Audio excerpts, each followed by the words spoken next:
The hallway felt smaller when three shadows boxed Katie Stone against the lockers. Why are the Crimson Gale leaders cornering me?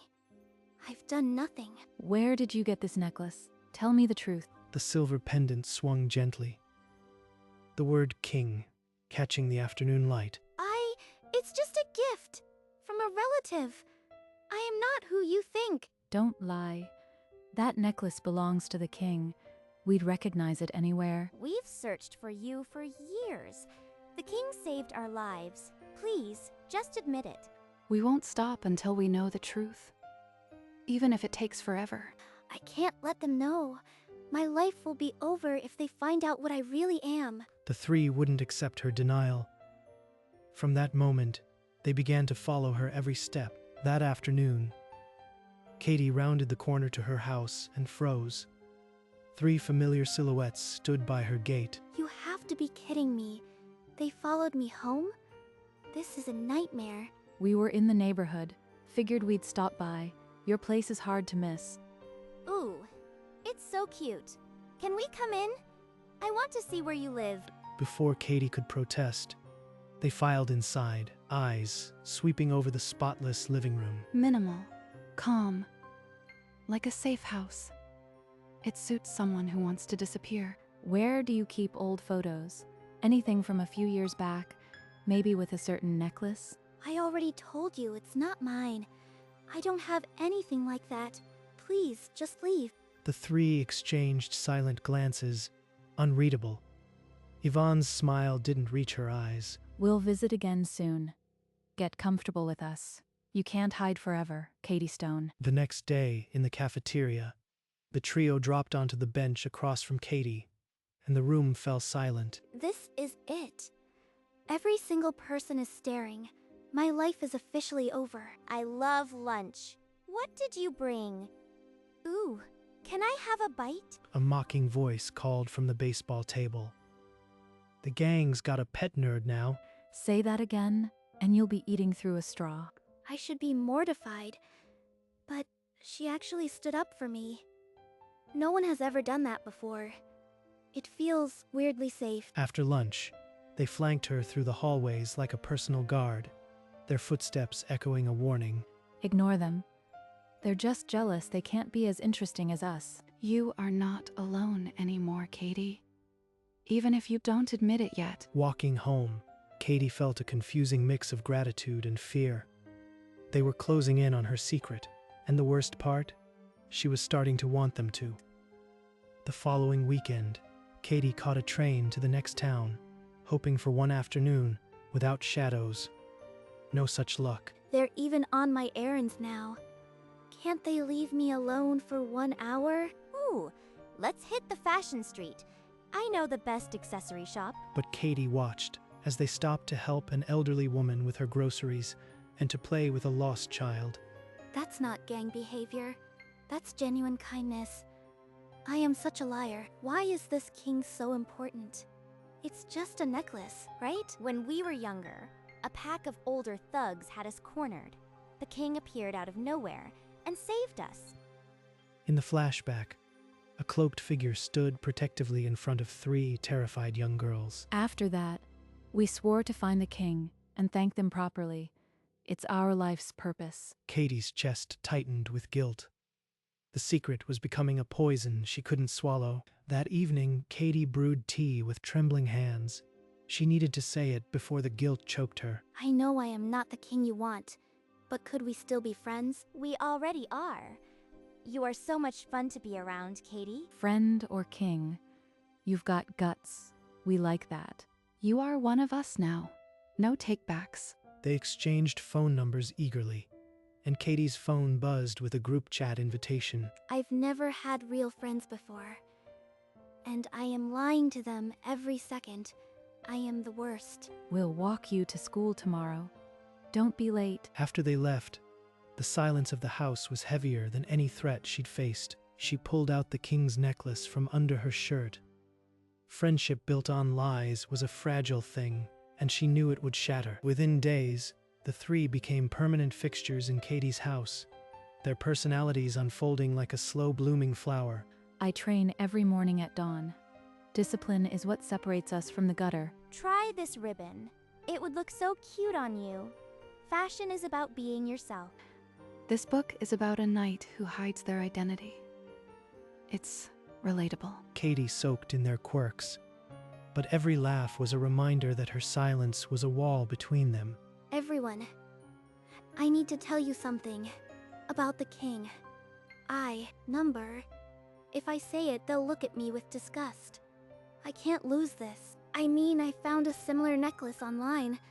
That's all. Forget it. You are hiding something, but we'll wait until you are ready. The moment passed, but the weight settled deeper. Katie smiled a lie, and the silent ticking grew louder. The next day at school, the uneasy peace shattered. Two figures with bitter eyes blocked the hallway. Rika and Saki, former Crimson Gale. Look at you, Yvonne. The Crimson Gale's ace turned into a loser's bodyguard. Pathetic. You broke every rule for this nobody. Now the whole school laughs at us. I did this. My presence is ruining their reputation. They deserve better than me. Maybe we'll take your pet for a little walk. Teach her what happens to those who mess with the Gale. Lay one finger on her, and I'll break every bone in your hand. Try me. This isn't over. You've made powerful enemies, Yvonne. Watch your backs. As they retreated, the weight of their words hung in the air like smoke. The warning was clear. They're in danger because of me. If I were the king, I could protect them. But I am just a coward. The fragile bond was now a target, and Katie knew the next strike wouldn't be just words. The next day, Katie's desk felt like an island. The trio sat across the cafeteria, eyes never meeting hers. They're avoiding me. After all those promises, maybe this was the lie all along. By afternoon, the silence became unbearable. Katie trapped them by the lockers before they could vanish. You said we were friends, but you've ditched me like everyone else. Why? It's to protect you. Rika will use you to hurt us. Staying away is the only way. I hate it so much, but I couldn't live if they hurt you because of me. We disappeared to keep you safe. It was the wrong move. I don't want safety if it means being alone again. We face this together or not at all. Yvonne's mask cracked. She exhaled, a sound of surrender.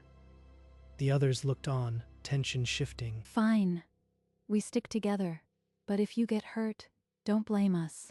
Deal? After school, the trio walked through the old warehouse district. Shadows detached from the walls and became Rika, Saki, and 6 thugs. You should have ditched the loser. Now you'll pay for making us look weak. We don't answer to traitor scum. Bring your worst. Yvonne, there's too many. We can't. Stay focused. Protect each other. That's all we can. From behind a corner, Katie watched, her hand clamped over her mouth. The trio fell one by one. I could end this. I was the king. I saved everyone. But I promised myself I'd never go back to that violence. In her mind, she saw the king's cloak billowing, fists striking down injustice. The person she buried. But if I move, they'll know. They'll hate me for lying. I'll lose everything. I can't. The thugs laughed as the Crimson Gale leaders crumpled. Katie Stone stayed hidden, her fear more suffocating than any fist. She watched Noah crumple to the pavement, and a long dormant fire ignited in Katie's chest. I won't let them die. Even if they discover the truth, their lives matter more than my secret. She burst from the shadows with a raw cry. All the fear and guilt transmuted into fury. She moved like a tempest, every strike precise, a testament to years of hidden discipline. What is this? Who does this loser think she is? Get her, you idiots! Her first blow sent a thug crashing. The others hesitated, realizing this was no ordinary girl. Enough. We're falling back. This isn't over, Yvonne. With curses and threats, the gang retreated, dragging their injured through the grimy alley. Silence. Then the ragged sound of Katie's breathing.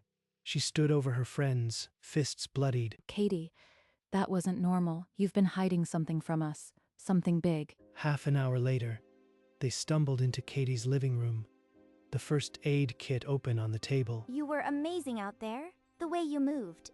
It was just like the king. She compared me to the king. I have to redirect this before they connect the dots. Where did you learn to fight like that? No self-defense class teaches that level of precision. I took some ultra-intensive self-defense courses years ago. They covered advanced scenarios. The three exchanged a look that said more than any words. Natalie's smile faded. I guess the adrenaline kicked in. It wasn't really me, just luck. That wasn't luck. But we won't push. For now. The air grew thick with unasked questions. A fragile truce of silence settled over them. We'll leave it for now, but this conversation isn't over. 3 days later, the silence in the house was thick as fog. Katie excused herself to make tea, leaving them alone. There's an old album back here. Guys, look, it's Katie in a cloak and mask. That's the king's gear. The cloak, the stance. It's identical. She's been playing us from the start. Katie returned with a tray, saw the open album, and every drop of color drained from her face. They found it. Everything I've hidden. It's all over now. Explain this, Katie. And don't you dare give us another self-defense class excuse. It's a cosplay. An old festival costume. I didn't even think it looked like the king. It's just a coincidence. Cosplay. Right. And your lucky fight. Every word you speak digs a deeper hole. I defended you, Katie. I thought you were our friend, but you've been lying to us the whole time. Without another word, they walked out, the front door clicking shut like a final judgment. Katie was left alone with her lie. At school, the next day, the trio were ghosts. When Katie approached, they faded into the crowd like a shared secret. They won't even look at me.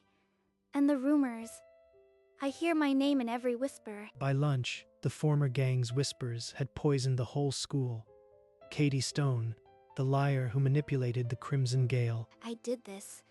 The photo, the fight. Every lie I told is now a weapon they use against me. Desperate, she climbed to the rooftop where Yvonne stood alone, wind whipping her hair like a final chance. Yvonne, please. I'm begging you. The cosplay was real. The necklace a gift. You are the only friends I've ever had. I want to believe you. But the fight, the photo, it's too much. We need time to think. Her voice cracked, and she turned away, shoulders shaking. Katie reached out, but Yvonne was already gone. They're all slipping away, and I am too much of a coward to tell the truth. I am losing everything. The door slammed shut. Katie stood alone in the wind, the silence of the rooftop swallowing her whole. That night, Katie stared at an open suitcase, her hands trembling over a stack of old photos she'd rather forget. Leaving would be so easy. Disappear like the king I used to be. But then who am I? I became the king to protect the helpless. Not to run when things got hard. She slammed the suitcase shut, grabbed the necklace, and walked out into the night. Not to leave, but to hide in the only safe place left. The library was dark and silent, but from behind a shelf, she heard familiar voices. The trio, still chasing the king. We can't give up. The real king is out there. She wouldn't just abandon her purpose. I still miss Katie, even if she lied. Why would someone like the king hide? It doesn't make sense. Finding the truth is all we have. The king is worth waiting for. They're still searching, still believing. And I am the one who broke that trust. She knew then. Running would be the ultimate betrayal. So she stayed, still hiding, still terrified, but rooted in the hope that one day she'd find the courage. The trio, tired of waiting, decided to confront the former gang alone and end the rumors once and for all. They're walking into a trap. I have to stop them before it's too late. But by the time she reached the abandoned lot, Rika and Saki already had them surrounded. The trap was sprung. You actually came alone? Pathetic. After we're done, nobody will even remember your names. Katie ducked behind a rusted dumpster, her heart pounding as the thugs closed in. A brutal kick landed on Yvonne's ribs, and she crumpled with a sharp cry. Then Noah collapsed, blood trickling from her forehead, her eyes closing. I can't let this happen again. I have to stop this, no matter the cost. No more hiding. Her hand moved to the necklace, gripping it so tightly the chain bit into her skin. She took a deep breath, her eyes burning with a fire that hadn't been seen in years. The king was waking. Katie stepped out from behind the dumpster, the king's necklace now hanging freely outside her shirt, catching the dim streetlight. You again? This time I'll crush you myself, little girl. But Katie's demeanor had shifted. She fell into a stance that was ancient, deadly, and unmistakably the king's. She moved like a whisper of death, her first strike sending the nearest thug flying into a stack of crates. Every movement was precise, economic, the same legendary style that once brought peace to the neighborhood.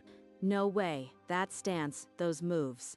It's the king. Everyone, fall back. The thugs broke ranks, scrambling over each other to escape the nightmare they'd stumbled into. Rika and Saki hesitated, their eyes locked on the necklace, then turned and fled into the shadows. Yvonne, Natalie, and Noah lay on the cold pavement, staring at the figure who had just saved them, their disbelief slowly melting into understanding. So it was you. All this time. You were right in front of us. The night air was silent, save for Katie's ragged breaths. Yvonne pushed herself up, her split lip trembling. It is you, isn't it? The king. Our king. After all these years. Katie turned, tears streaming freely down her face, and nodded. A single, silent confirmation, all pain forgotten. The three surged forward and wrapped themselves around her in a desperate embrace. As if on cue, the sky opened up, and a torrential rain began to fall, washing away the blood and the lies. We found you. We finally found you. I am so happy. I can't stop crying. You never left us. Even when we didn't know. You protected us. We're not letting go. Not ever again. You are ours now, Katie Stone. Amidst the storm, the weight of years lifted. They clung to each other, a tangle of limbs and wet hair, laughing and crying. The rain didn't let up, but for the first time in years, neither did Katie's heart. She was finally, truly home. I am so sorry. I am the king. I was terrified you'd see me differently. That you'd hate the real me. Hate you? You saved our lives. Twice? You are our hero, Katie. We're not disappointed. We're grateful. You gave us peace then, and you gave us a future now. Their words were a balm to years of hidden fear. Katie broke down, but this time her tears were relief. You don't have to hide anymore.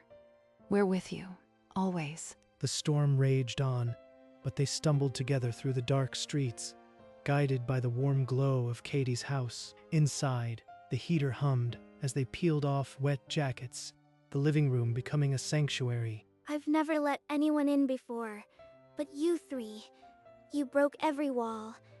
I am so glad you did. They huddled on the couch, under a mountain of blankets, the sound of rain a lullaby. The weight of the king was finally shared, for the first time in forever. Katie felt seen, not as the king, not as the introvert, but simply as herself, and it was enough. They took turns showering, but Natalie insisted they all soak together to warm up. Katie's protests were drowned by laughter. This is so embarrassing. I've never bathed with anyone before. Get used to it. From now on, we're doing everything together. Eventually, the awkwardness melted into easy banter. Bruises were tended, and pajamas were shared. The storm still raged, but inside Katie's bedroom, the air was thick with something unspoken, until Yvonne broke the silence. Katie, I don't just admire you as the king. I've fallen for you, the person you are. I feel the same. You are my home, Katie. I've never said that to anyone. Me too. I love you, Katie. Not as a hero, but as my most favorite person in the whole world. This can't be real. All three of them love me. My heart can't take this happiness. We're not letting you sleep tonight, Katie Stone.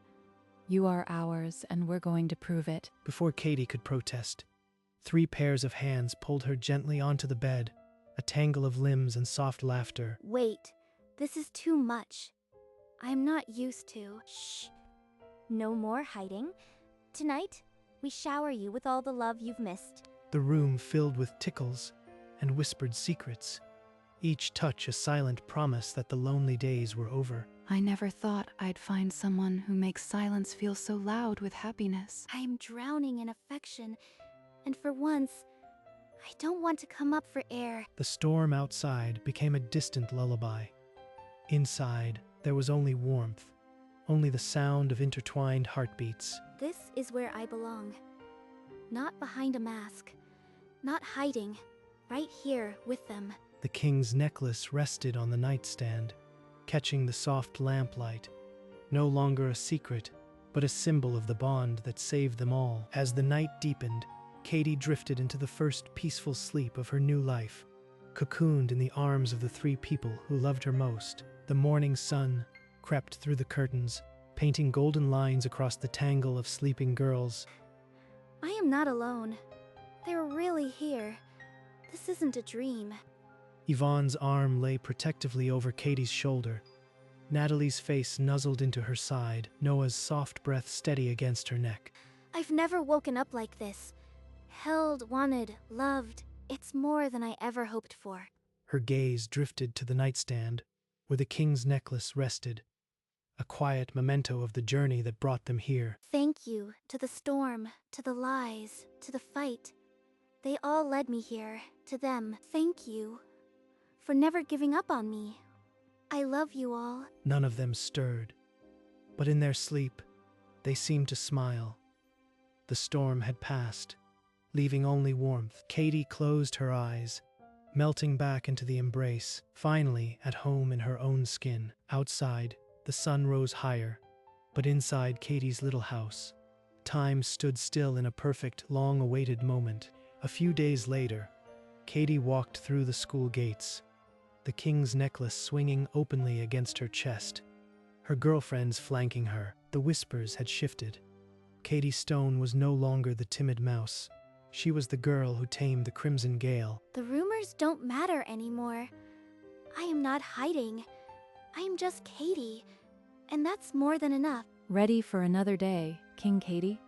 Try not to outshine us too much. Hey, I am still the fashion icon, but I'll let you borrow my crown sometimes. You've always been our queen. We just needed to find the courage to stay by your side. Laughter echoed down the hallway as they walked, a united front, against a world that had once felt so cold. This is my life now, chaotic, loud, and so full of love. I'd never trade it for anything. The king's necklace was no longer a secret burden, but a cherished symbol of the bond they'd forged in rain and blood. And so, the introvert once known only as the king took her first confident steps into a bright tomorrow, surrounded by the 3 gorgeous lady gang members who loved her.